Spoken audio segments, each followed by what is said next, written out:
Olá, pessoal! Tudo bem com vocês? Eu sou a engenheira Aline Guasti. Eu sou o Márcio Teixeira. Nós somos a M Consult Engenharia. No vídeo de hoje falaremos sobre legalização. Então, você que é incorporador, ou você que é um pequeno construtor, ou você que é uma pessoa física e tem interesse em comprar um terreno, construir para vender, fazer esse investimento e não tem noção de como funciona esse processo de legalização, de documentação, de aprovação, hoje é uma excelente oportunidade para você aprender um pouco mais sobre esse assunto aqui com a gente. Mas antes da gente colocar a nossa convidada aqui no papo, vou pedir para vocês se inscreverem no nosso canal, curtir as nossas redes sociais, vai lá no nosso Instagram, mconsultienge, comece a seguir as nossas redes sociais, esteja conosco, acompanhe o nosso trabalho. Hoje, como nossa convidada, estamos trazendo aqui a Bruna. Bruna, seja muito bem-vinda. Obrigada.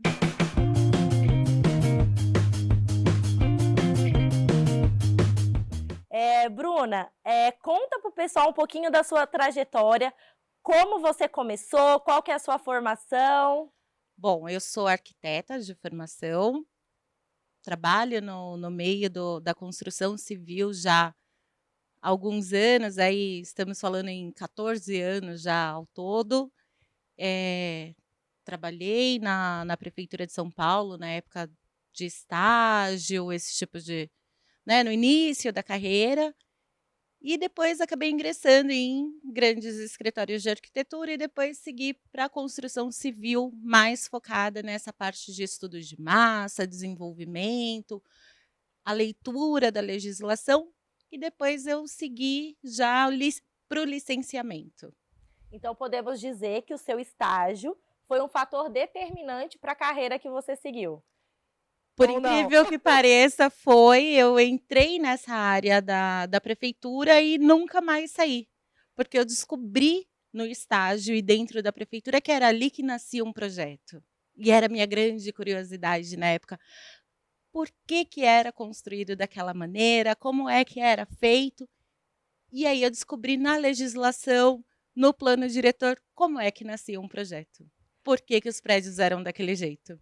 Mas você chegou a fazer desenhos, como a maioria das arquitetas, ou não? Ou você já foi direto para a parte de documentação? Eu acabei indo para a parte de projetos, mas já em um projeto focado, que já era o projeto de licenciamento. Eu não cheguei a passar tanto pela experiência de desenvolver ambiente, pequenos, casas. Eu acabei, por conta do conhecimento da prefeitura, acabei indo para o licenciamento. E aí, de lá, não saí mais. Interessante, né? Pessoal, geralmente, né, como já está um pouco de costume, quando a gente traz um convidado, muitas vezes, quem tem mais afinidade com o convidado é a engenheira Aline, né? Deu para perceber que a engenheira Aline é mais popular aqui. Porém, desta vez, o engenheiro Márcio é quem tem mais conhecimento, conhece a Bruna há muitos anos. Então, hoje, a bola vai ficar na mão do engenheiro Márcio. Bruna, obrigado por ter vindo. Obrigada pelo convite. Bom, primeira coisa que eu ia te perguntar. Você já começou aí o preâmbulo falando que você trabalhou quase sempre, né, da sua vida profissional em legalização. Sim. Eu senti que você deu uma hesitada há quantos anos você está no mercado, eu também tenho dado essa hesitada. Chega uma hora que a gente já diminuiu um pouco a conta. É mais anos do que a gente gostaria de admitir, eu sei como é. Mas essa experiência toda que você teve, que eu gostaria de entender um pouco de você. Você procurou essa experiência porque você quis saber mais sobre a política por trás da legalização, ou porque você queria estar mas fazendo parte do início do desenvolvimento do projeto? Eu queria fazer parte do início. Era a curiosidade do estudante mesmo, porque era muito mágico abrir o livro e ver o formato do prédio, o desenvolvimento da cidade, mas eu não tinha noção de como era formado isso, como é que surgia isso, por que era dessa maneira. E aí, dentro da prefeitura, que infelizmente nas faculdades a gente acabou tendo esse distanciamento um pouco da legislação, do desenvolvimento de plano diretor.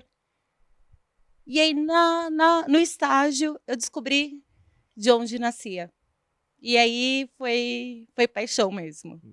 Resumidamente, o que é uma área de legalização?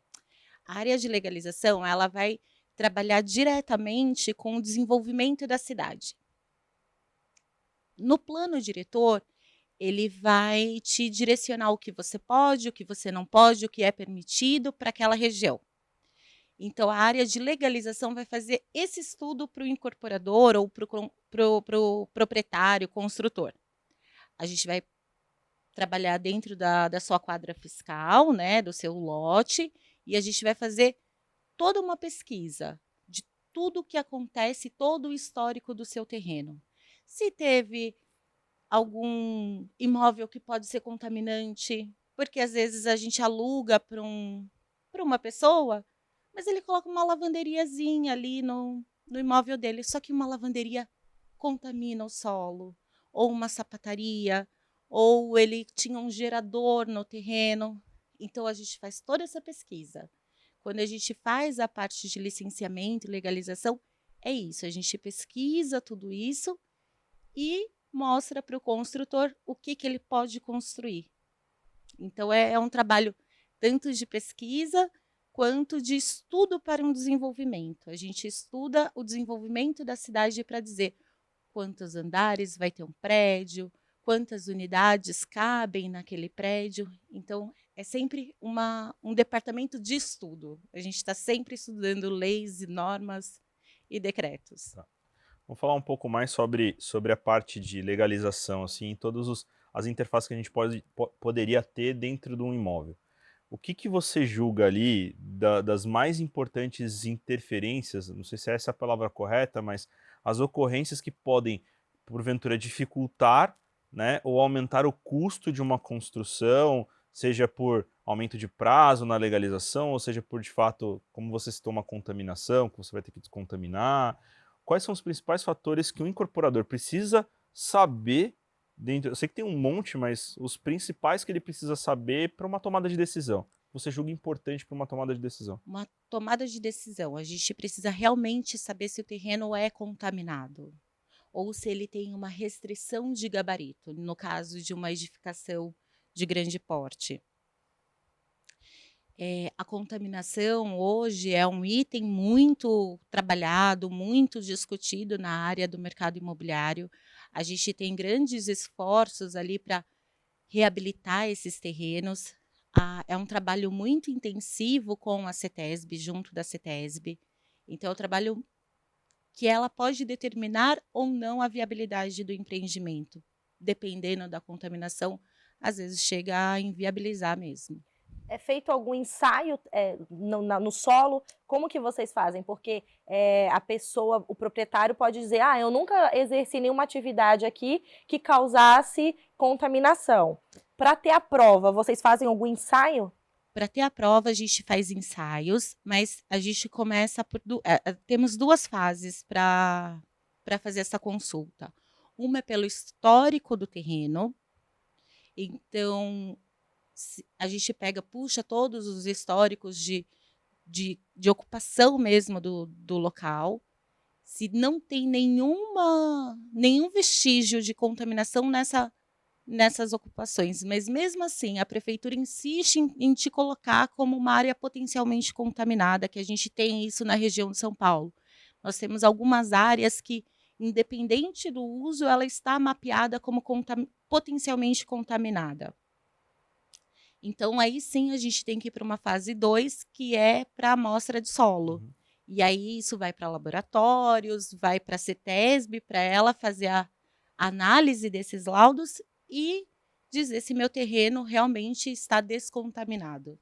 E quanto tempo hoje demora esse processo todo? A pessoa tem um terreno, eu quero fazer, né, dar início, aí vem essas etapas. Estimado, quanto tempo isso hoje? Essa prévia. Essa prévia de análise de toda a documentação, nós estamos falando aí de uns 9 a 10 meses de trabalho, intenso e diário de todas as consultas, estudos, viabilidades, até a gente chegar em um produto que a gente consiga entrar com um pedido de licenciamento. Nossa. E sobre contaminação, o que me veio à cabeça agora, né? Você estava falando um pouco sobre, putz, você precisa saber se o cara não operou uma sapataria, uma lavanderia ali naquele terreno. Tá. Ok. A gente sabe que existe muita atividade ilegal, né? Não legalizada. O cara usa um imóvel para uma atividade que não é legalizada, não cadastrado, né? E aí, porventura, não é uma área dessas de potencial contaminação. Como é que a gente consegue saber esse histórico? Às vezes a gente tem que, nessa primeira investigação, a gente tem uma parte que é a investigação da vizinhança, e é real, a empresa que faz a parte de descontaminação, ela tem que investigar o envoltório, perguntar para os vizinhos se eles conhecem esse histórico, e aí sim eles vão falar. Às vezes acontece de pontuarem que ali tinha uma oficina mecânica, sapataria, lavanderia, que são itens que acabam não sendo cadastrados. Uhum. E aí a gente tem essa questão. Como a gente sabe, e aí tem a existência dessa possível contaminação, tem que ir para a segunda fase, que é para as amostras de solo. Mas pode passar batido. Pode acontecer de passar batido. Não deveria. Sejamos verdadeiros. Sejamos verdadeiros, não deveria, mas acontece. Infelizmente acontece, porque é um custo. Então, é que eu não acho que isso é pro bem ou pro mal. Não tem como você determinar a princípio. Porque, veja, beleza, o cara pode ter operado uma sapataria, mas pode realmente não ter contaminado nada. Então, por via de regra, não deveria sempre ter a amostra coletada e tirar a prova dos 9? Seria o meio correto, se a gente for pensar. Deveria ser o meio correto. Mas, por conta disso, os incorporadores têm uma regra e tem que estar registrado em matrícula que, por exemplo, plantio compensatório, né? Às vezes a gente tem plantio dentro do condomínio. A gente não pode fazer nenhum plantio compensatório de árvores frutíferas, porque a contaminação pode ir para o fruto. A gente não pode fazer uso da água subterrânea. Então, por essas e outras que talvez não tenham aparecido na contaminação, não tenha aparecido no histórico, mas o terreno pode ser, sim, potencialmente contaminado, tem essas restrições para proteger tanto o futuro morador quanto o incorporador. E aí, falando só, você pincelou ali a parte de compensação ambiental, né? Eu sei que tem valor muito maior na compensação uma árvore frutífera do que uma árvore exótica, por exemplo. Quer dizer, o cara se ferra no final das contas, que pode ser que ele nem consiga compensar dentro do terreno dele. Às vezes acontece a gente precisar fazer essa compensação ambiental e a gente não consegue compensar tudo dentro do nosso terreno. A prefeitura, a Secretaria do Verde, ela taxa o incorporador de duas maneiras. Né? Depois da tentativa de plantio interno, o que não couber vai ser com pagamento de ficha FEMA ou plantio em área pública. São três formas. Porque aí a gente pode fazer plantio doação, né? Em área pública ou doação de mudas para o viveiro. Então, nem sempre a gente consegue realmente absorver toda a parte do plantio, porque às vezes uma árvore que a gente tira, a gente precisa compensar 9. Então, é uma sobrecarga de vegetação que às vezes o terreno não suporta. Mas só para me esclarecer aqui, talvez eu tenha uma ideia errada na cabeça. Quando a gente vai compensar, por exemplo, se você quer compensar plantando uma árvore frutífera, a sua compensação diminui um pouco. Só que aí, se você tem um potencialmente contaminado, você não pode plantar frutífera. Não pode. E aí você acaba incorrendo num risco de ter ainda esse sobrecusto. Você tem esse sobrecusto. Só que aí tem uma dúvida também, que você disse que quando você faz o processo de incorporação, você não pode utilizar essa água. Só que... vou entrar num item polêmico. Senhores construtores, não briguem comigo. Conheço grande parte das construtoras furam o poço artesiano para executar a obra, pois isso reduz o custo de obra, né? Porque você não vai estar ali com o relógio da Sabesp. Sim. E aí, então isso é clandestino? Em São Paulo, Delicado, né? é delicado. É Delicado. um assunto delicado. Mas vamos deixar claro que toda a água tem que estar cadastrada. Se você tem um poço que seja para consumo ou para obra ou para irrigação, o correto é cadastrar no DAE. O DAE vai fazer uma análise do seu poço, vai ver qual é o potencial dele e vai instalar um relógio. Quem faz os ensaios, no caso? O O proprietário proprietário tem que fazer os ensaios. tem que fazer os ensaios e entregar esses ensaios para o DAE. E aí ele vai dizer para qual uso que é essa água. Se é só para uma obra ou se é para lavagem de calçada, mas o correto é ter um relógio Não, então, na saída de água. é que eu acho que assim, Entendi. isso talvez no passado um pouco mais distante até acontecia mais. Mas eu vou dar um exemplo de um exemplo próprio, né? Eu fiz uma obra num terreno contaminado, ali na Vila Leopoldina, bem atrás da linha do trem. Ali era cheio de indústria, inclusive o terreno era indústria de álcool. E lá a obra tinha um poço, estava legalizado, estava com o hidrômetro do DAE, mas o problema que eu acho que aí vem é assim, o que depois o condomínio faz com isso? Então, o incorporador ele pode dar baixa nesse poço e pedir o taponamento. Tá. Que aí eles vão fazer uma amostragem, dizer em quantos metros está esse lençol freático e você lacrar ele. E dar baixa real no sistema do DAE e deixa de existir esse poço. A questão é que nem sempre querem dar baixa, Entendi. porque essa água pode ser usada para Irrigação. irrigação, para jardim, né? Pra que ele vai fazer uma coletora de águas pluviais se ele tem um poço, né? Pois É coletora natural, né? É cômodo, né? mas tem os meios legais para a gente cadastrar tudo isso. Então, Bruna, para ficar claro para quem está nos assistindo, porque talvez para quem já é da área de incorporação, o assunto seja mais familiar. Mas para uma pessoa física que quer comprar um imóvel e quer construir, quer incorporar e quer vender, não consiga acompanhar todas as etapas. Então, a gente está na primeira etapa, quando a pessoa comprou um terreno, vem a parte de legalização, certo? Isso. Fez essa primeira etapa que você explicou para a gente, somente daí que depois vem o processo de início com a arquitetura para o desenvolvimento do projeto base de arquitetura? Isso, aí depois de toda essa consulta, da preparação de documentação, em algumas empresas você vai ter o nome de EVTL, né, que é o Estudo de Viabilidade Técnica e Legal,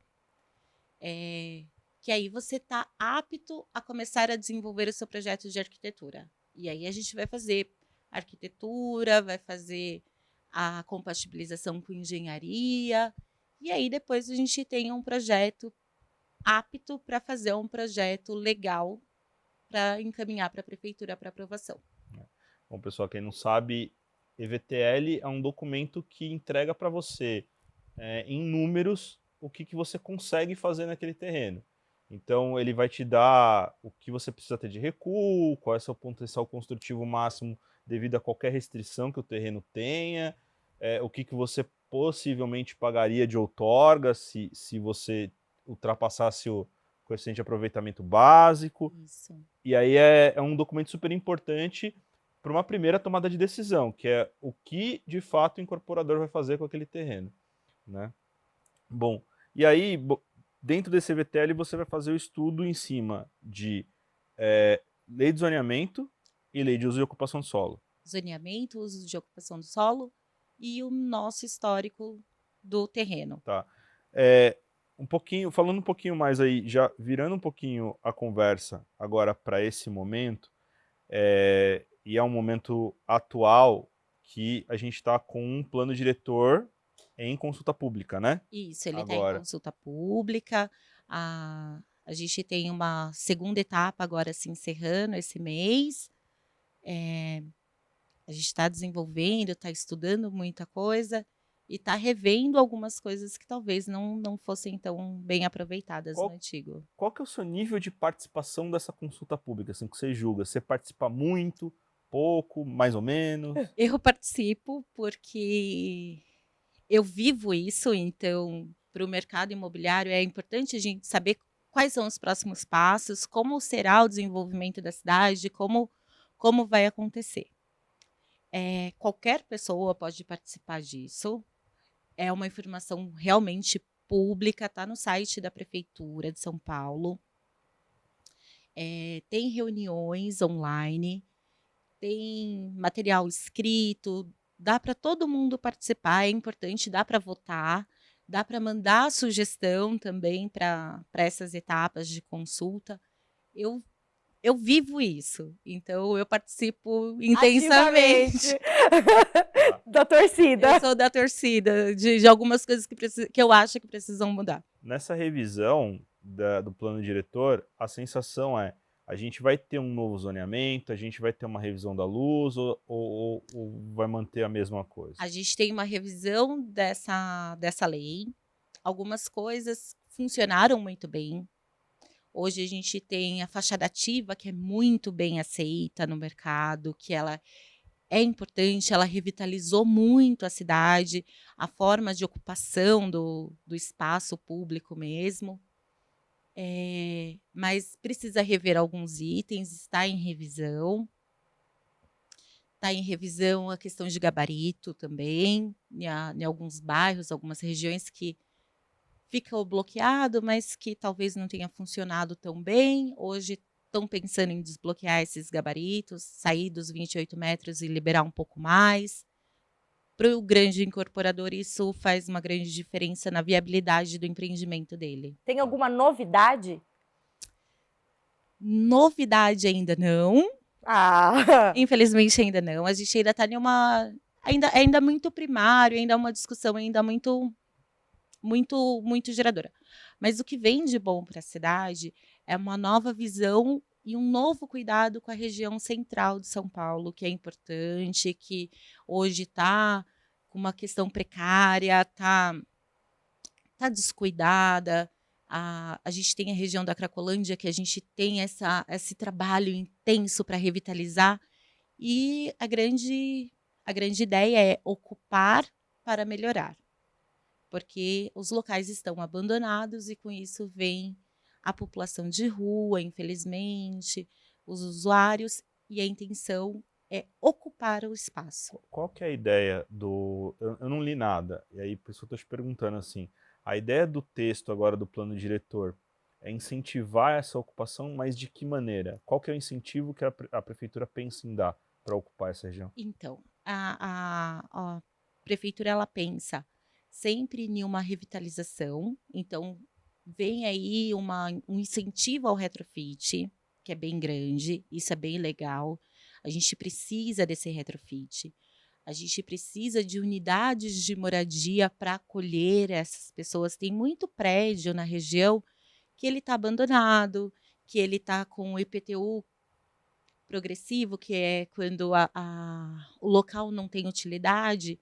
E a ideia da prefeitura é fazer um retrofit nessas unidades de IPTU progressivo, que muitos não foram nem para negociação, nem nada. Então, vai para leilão. Criar unidades habitacionais para acolher essas pessoas de rua. Então, são unidades de 13 metros quadrados que é para dar uma moradia temporária. E isso vai ser legal porque pode ser um investimento tanto público quanto privado. Então, vai ter uma parceria dos dois lados. Assim. Isso é inovador e é bom para a cidade. Então, a gente tem 2 pontos importantes que eu fiquei com dúvida. Primeiro, que vai ter um incentivo para o retrofit, ou seja, as empresas que já estão atuando com retrofit têm uma tendência a se dar bem no mercado. Siga e me consulte, que está dando dicas importantes. E a outra questão é o seguinte, essa região central tem-se um preconceito para as pessoas transitarem por questões de segurança e tudo mais.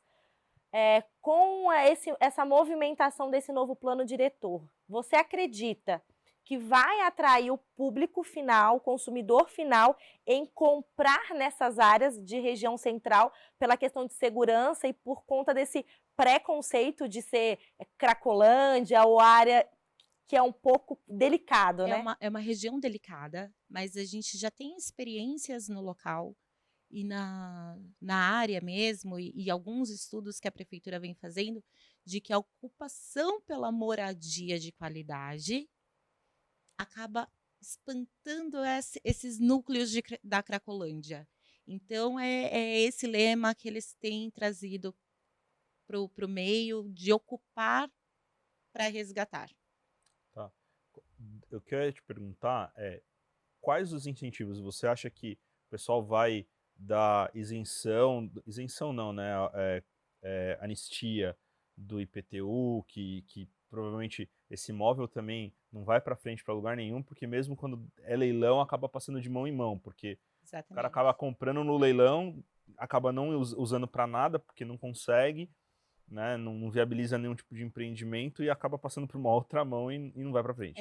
Tem esse estudo de financeiro também da região que eles estão pesquisando, tem que ter um trabalho conjunto com a prefeitura para ter essa isenção dos impostos, assim, anistiar mesmo essa questão da carga tributária, dos IPTUs passados. Porque eu entendo assim, é como qualquer outro empreendimento, né? Se você vai pegar um terreno cheio de imposto vencido ali, o cara não vai comprar o Não terreno, viabiliza.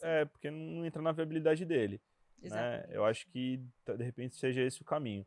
Acho que o movimento do retrofit, antes de qualquer coisa, já está acontecendo, né?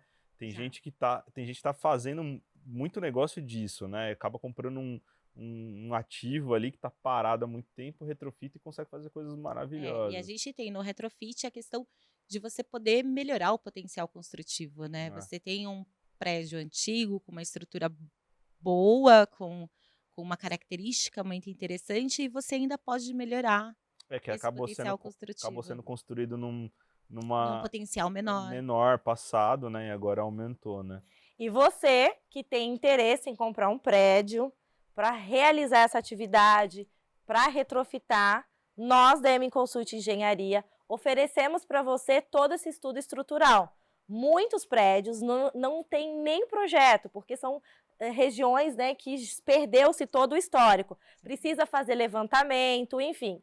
Mas nós da M Consult Engenharia, o engenheiro Márcio, é especialista, pode ajudar você que tem vontade, quer entrar para esse nicho, ou você que já está e não tem uma pessoa especializada aí para te socorrer, pode contar com a M Consult Engenharia. Né, Bruna?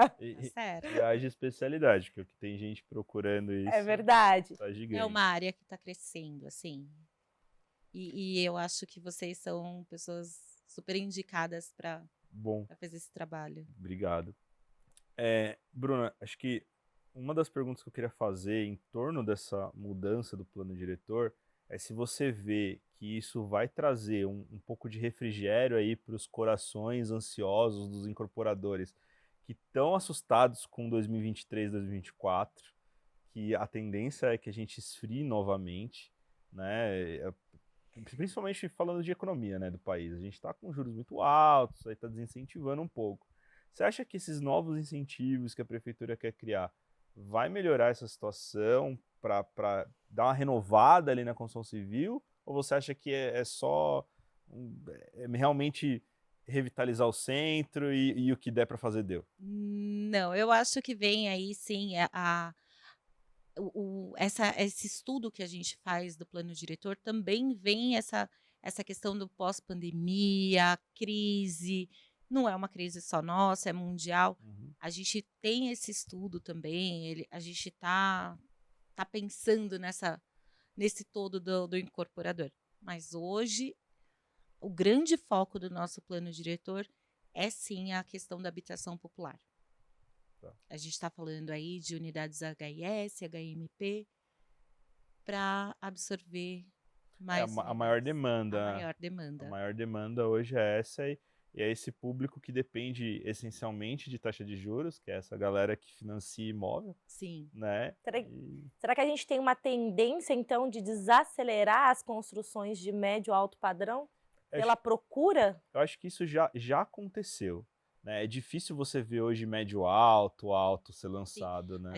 A gente tem o médio e médio alto padrão, né? A gente tem essa unidade, mas a necessidade foi tão grande que dentro da prefeitura existe um setor de aprovação só para HIS e HMP. É, eu ouvi falar disso. Não existe mais só o residencial e não residencial. Nós Entendi. temos o residencial dividido em 3 categorias. E dizem que está se empilhando projetos na mesa desses técnicos, né?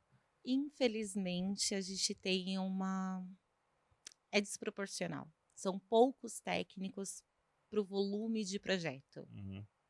A gente tem uma equipe muito reduzida, tem aí a proposta de concurso público, já houve um concurso, estão chamando esses concursados, mas leva tempo para a E pessoa ainda leva um tempo para maturar, né? para maturar. Você acredita que a gente não vai entrar em questões políticas, tá? Mas assim, você acredita que com essas mudanças, né, do governo, enfim, isso pode impactar em alguma coisa no plano diretor? Porque é uma questão de prefeitura. Existe alguma relação ou não? Sempre tem essa possibilidade, né? Porque alguns têm um pouco mais de interesse em uma região ou outra, mas eu acredito que não.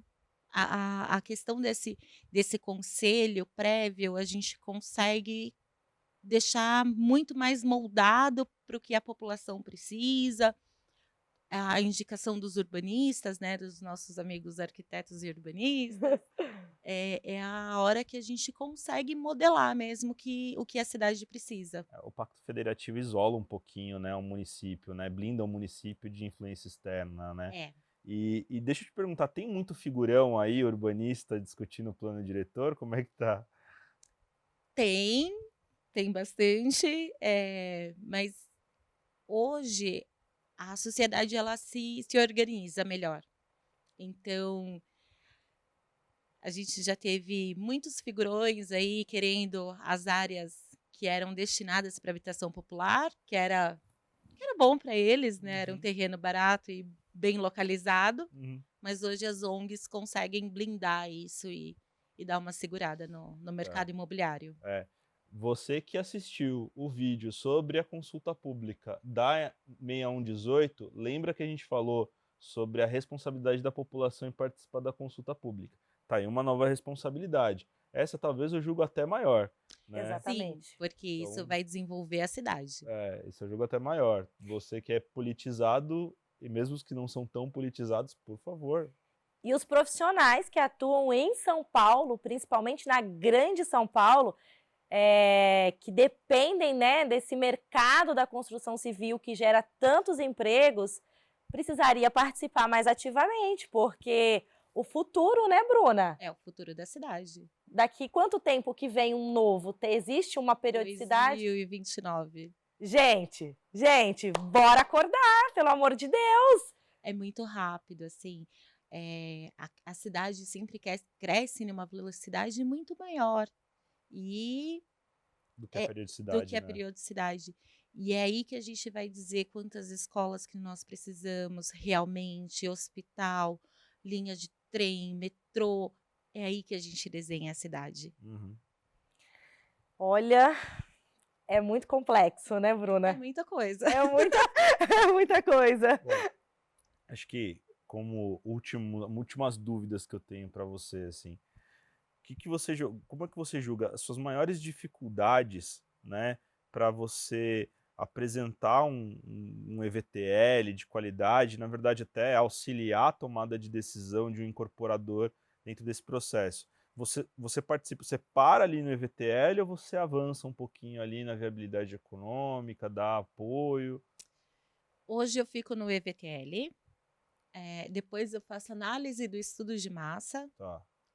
E aí eu vou chegar em uma base de numéricos junto do incorporador, e aí depois a tomada de decisão real de investimento, aí eu já saio um pouquinho de cena, que Sim. aí a gente já está falando mais de economia.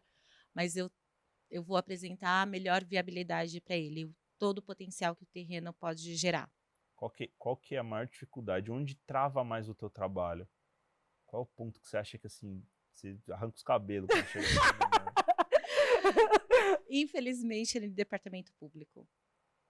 É muito difícil. Informação é sempre muito difícil de encontrar. Se a gente pega uma região muito antiga, é difícil encontrar informação no cartório, é difícil encontrar os registros primários na prefeitura. Que era tudo manual, não...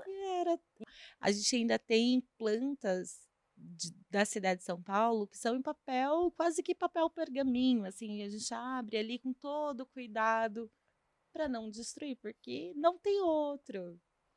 Mas o pessoal não movimentou para digitalizar tudo isso? Pô, a gente tá em 2022. A gente ainda não conseguiu chegar nesse nível de Ai. digitalização. Obras públicas, por exemplo, pontes, galerias, essa parte a gente não tem digitalizado. Hoje a Sabesp conseguiu digitalizar e mapear todas as galerias pluviais dela, mas antigamente, 5 anos atrás, a gente não tinha isso. E eles erram, né? Você sabe, né? Eles erram. Ô, Bruna, Eles erram.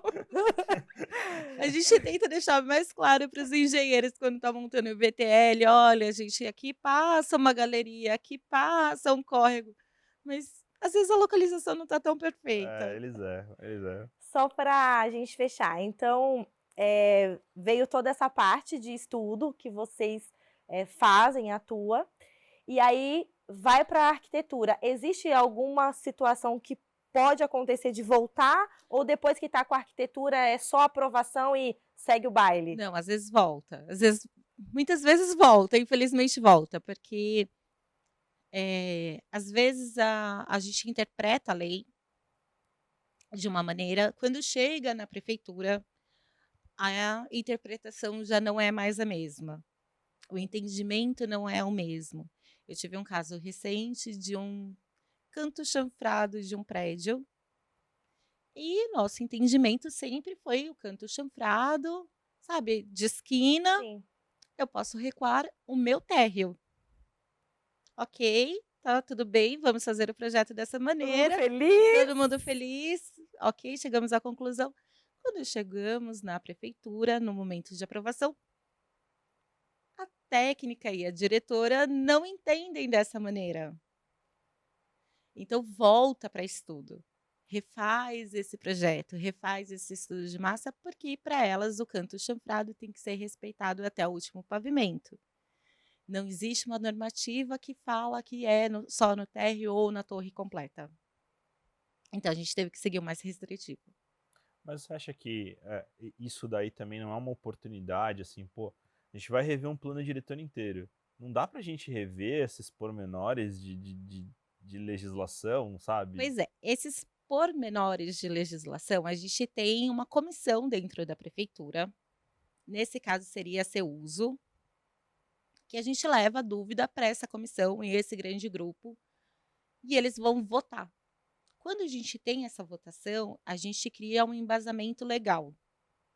Só que às vezes nem sempre o incorporador tem esse tempo para ir para essa consulta. Sim. Às vezes é mais rápido para ele, então vamos acatar o que estão nos orientando e vamos seguir. Mas a gente tem como rever esses pormenores de caso a caso.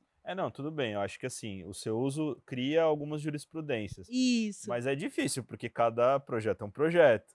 O que eu acho que, no geral, por exemplo, esse exemplo que você falou, não dá, hoje a gente está revisando o plano diretor. Por que a gente não pode revisar as legislações que dão margem para interpretações diferentes? Porque, veja, é muito ruim para alguém você gastar tempo. Galera, para quem não sabe, isso daí tudo conta dinheiro. Sim. O incorporador, ele está pagando IPTU de terreno, o incorporador ele está pagando coordenação de projeto, ele está pagando a consultoria de legalização que ele contrata, ele está pagando pessoas que estão trabalhando para ele, E quando volta o negócio, é custo. Volta tudo, né? A É, equipe de engenharia, os estruturais quiseram brigar com a gente porque eu brigaria rever também. tudo, porque a gente criou um triângulo no Ô, Bruna, minhas duas prédio. últimas perguntas, tá? Sobre essa nova revisão do plano diretor. Além do que a gente já tem hoje previsto em questões de acessibilidade, porque não tem como a gente não pensar em acessibilidade falando que a região central de São Paulo atende zero acessibilidade. Pois é. Como que tá isso? A gente vem com um trabalho intenso, mas infelizmente o poder público não vem acompanhando a evolução das leis e das normas. O incorporador, o construtor, ele é obrigado a fazer essa revitalização na frente do prédio dele. Por exemplo, a gente tem as normativas de calçada para criar essa acessibilidade, para atender, mas infelizmente fica sempre com trechos, porque não é Não contínuo. Ele faz só ali em frente a parte delimitada. Então, eu queria entender assim, o que delimita, né? Ou, na verdade, o que te obriga a um TPOV, sabe? E o que delimita a área de abrangência do teu TPOV? Porque eu acho estranho, veja. Eu participei da construção de um empreendimento de 25 mil metros quadrados e o TPOV era tipo rebaixamento de 2 pontos de guia e a instalação de um semáforo. Então, é difícil falar como é que eles fazem essa conta, né? Mas eles fazem uma compensação pelo tipo do seu empreendimento.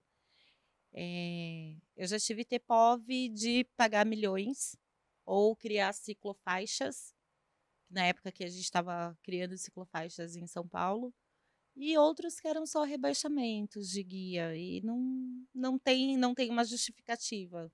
Porque assim, se a gente É vai. só a necessidade mesmo da Se no região. plano diretor a gente vai revitalizar o centro, poderia, né, vir com um pouco de. Ah, beleza, eu tiro daqui, eu vou te dar a anistia do IPTU atrasado desse imóvel, vou te incentivar, mas, pô, pelo outro lado, me ajuda aqui também a revitalizar o centro da Exatamente. cidade, né? Nessa questão da revitalização, eu acredito que venha a parte de acessibilidade, venha mais no Pio Central, que a gente aprovou agora em setembro, está em desenvolvimento pelo decreto regulamentador pela secretaria específica, e aí eles têm um mapeamento de algumas áreas que são de maior interesse, que é revitalização de algumas vias, algumas praças, e aí sim a gente vai ter essa questão da acessibilidade, mas infelizmente a gente fica restrito sempre aos Até porque trechos. esse incentivo para retomada desses prédios que estão abandonados vai precisar adequar. Vai precisar, vai.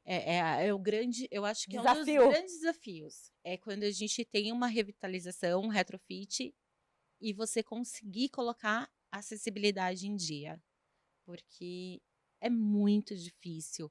Os prédios tinham muitas escadas, tinha escadas internas, assim, meio andar, né? Não consegue criar uma rampa acessível ou plataformas. Mas eu acho que é bem mesquinho, assim, se você parar para pensar o nível de incentivo que você tem ao ter. Porque, veja, você já vai comprar um ativo, um prédio está verticalizado, você não vai gastar com essa verticalização. E você já tem um incentivo da prefeitura em aumento de potencial construtivo. Não custa nada você começar a realmente retrofitar o negócio, né? Sim, Tipo, tem um monte de escada interna, tira tudo, vamos ter que revisar. faz uma caixa de escada decente, com área de resgate, né? Rampas, plataforma elevatória, o que tiver que ser, né? Eu acho muito mesquinho o cara falar, não, mas eu vou estar restrito aqui porque o prédio já é assim. Eu acho, né, raso, né? Um retrofit É raso raso. demais. É raso. É raso. Bruna, quer falar? Não, eu só queria complementar aqui nessa questão de acessibilidade. Na última revisão da norma, a acessibilidade visual também, a permeabilidade visual entrou como um dos itens. Então, dependendo da área do edifício, a gente tem que ter janelas mais baixas. Lembrando das pessoas que são verticalmente desfavorecidas, ou até mesmo dos cadeirantes, que eles não têm visão de janela. Eles não têm visão. Mas aí não Teve até o lance da recomendação de corrimão triplo, né? Corrimão triplo. Eu vi isso daí. Bruna, mas aí não entra numa questão contraditória com a questão da altura de guarda-corpo por segurança? Entra em contradição, mas a gente tem que ter uma janela reforçada. Que você pode ter essa esquadria garantindo a altura de peitoril. Entendi. Ela não tem abertura, mas ela tem uma permeabilidade visual. Se vocês olharem as unidades de flat ou NR, as janelas são mais baixas já. Então, é uma novidade, porque... Então, já está aprovada essa lei, mas estão utilizando agora porque começaram realmente a cobrar. E fiscalizando mesmo, e essa permeabilidade visual está chegando aí nas novidades, Pra então, ficar, né? Para ficar, tomara. E as áreas comuns também é obrigatório, porque as pessoas, infelizmente, sentadas, elas não tinham visão de espaço. Se você puder deixar aqui hoje como uma mensagem, qual é o maior desafio hoje? Você já deu um spoiler que você tem aí todos os desafios com as questões de prefeitura, né? Mas falando de mercado, né? Vamos falar do setor imobiliário, das incorporadoras. Qual é o maior desafio que você enxerga hoje, dentro daquilo que você atua? Hoje é a ansiedade do incorporador. Hoje é nosso grande problema. O tempo de desenvolvimento de um bom produto, de um bom material e o tempo de aprovação, às vezes, não atende à ansiedade do nosso incorporador. Importante. Que eu acho que também... que envolve, ó... não, acho que se a gente fazer, assim, muito tirar bom e tirar mal, né? Acho que o problema do incorporador também é o fato de que ele tem um prazo realmente para lançar o produto, porque senão ele mica o produto, né? Senão a gente queima o produto. Ele não vende, né? Não vende. E aí a gente realmente precisa de uma visão um pouco melhor do poder público para esse incorporador. Sem esse auxílio, a gente não vai conseguir. Que é aquilo que você estava falando, né? Entrou em pedido de informação no divisão pública. Dependendo do departamento, ele demora 6 meses para ter um retorno. Putz. E aí é dolorido. Bruna, quero agradecer sua participação, sua presença aqui. Muito obrigada. Pessoal, curtam, compartilhem, se inscreva no nosso canal. Você que assistiu o vídeo até agora e ainda não ativou o sininho, você precisa ativar para que você consiga continuar recebendo os conteúdos. Estamos trazendo aqui pessoas engajadas, pessoas que estão atualizadíssimas no mercado da construção civil, assuntos frescos, assuntos que ainda não estão sendo divulgados, né, em mídias, que a gente está tendo como passar para vocês, assim, com privilégio, uma informação nova. Esteja acompanhando, esteja com a gente. Obrigado por assistir o vídeo até aqui. A gente vai deixar todas as nossas redes sociais na descrição desse vídeo.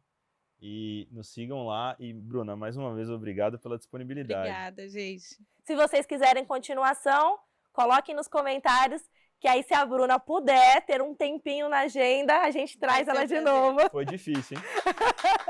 Tchau, tchau, pessoal. Valeu.